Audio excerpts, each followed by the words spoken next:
During the 1970s, inflation was one of the biggest problems facing America.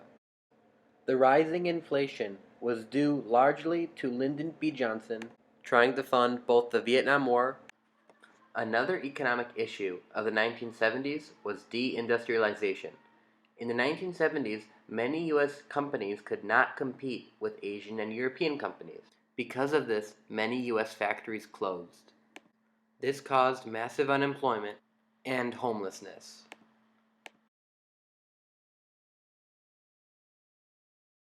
In the early 1970s, President Richard Nixon tried to curb inflation by lowering interest rates and increasing spending. But this only increased inflation.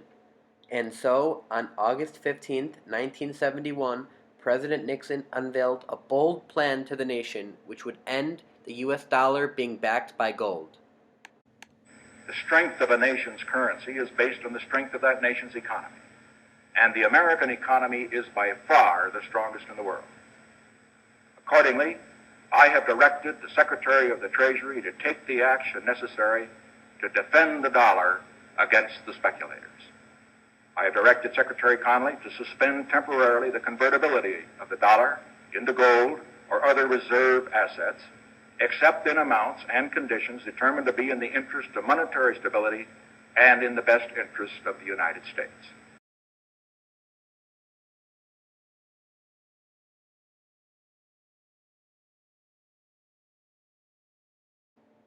Since about 1969, U.S. oil production had been in a sharp decline.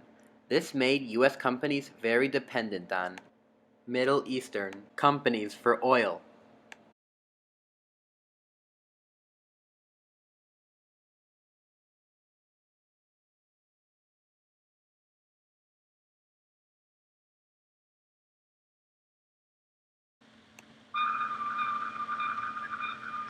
This is NBC Nightly News, Wednesday, October 17th. Reported by John Chancellor. Good evening. The Middle East war produced developments all over the world today. The oil-producing countries of the Arab world decided to use their oil as a political weapon. They will reduce oil production by 5% a month until the Israelis withdraw from occupied territories. If the Arab countries keep that pledge, it would reduce their production by almost 50% in 1 year. The oil embargo dramatically raised prices of oil in the United States. And this had severe economic and social ramifications in the United States. After President Nixon's scandalous resignation in 1974, Gerald Ford was sworn in as President of the United States. When Gerald Ford took office in 1974, the country was experiencing stagflation. To try to stop stagflation, Gerald Ford was determined to lower inflation. The summit, I have evaluated literally hundreds of ideas, day and night. My conclusions are very simply stated. There is only one point on which all advisors have agreed. We must whip inflation right now. President Gerald Ford instituted his Whip Inflation Now program. To whip inflation, President Gerald Ford told U.S. citizens to save more and use less, especially with the effects of the energy crisis still looming in society. When Jimmy Carter was elected president in 1976, inflation stood at 4.8%. By 1977, it had risen to 6.8%, and by 1978, it had risen to 9%, prompting Carter to address the issue of inflation.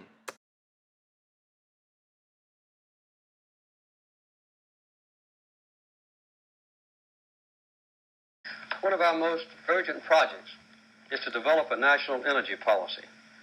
As I pointed out during the campaign, the United States is the only major industrial country without a comprehensive, long-range energy policy. In 1978, Carter passed the National Energy Act, which sought to provide companies with tax incentives to use U.S. energy and which sought to establish a more secure American energy infrastructure. President Jimmy Carter believed that tax reform was one of the keys to economic recovery. In one message to Congress, Carter stated that, I recommend that Congress enact a series of proposals that will reform our tax system and provide $25 billion in net tax reductions for individuals and businesses. Fundamental reform of our tax laws is essential and should begin now. Tax relief and the maintenance of a strong economy are essential as well.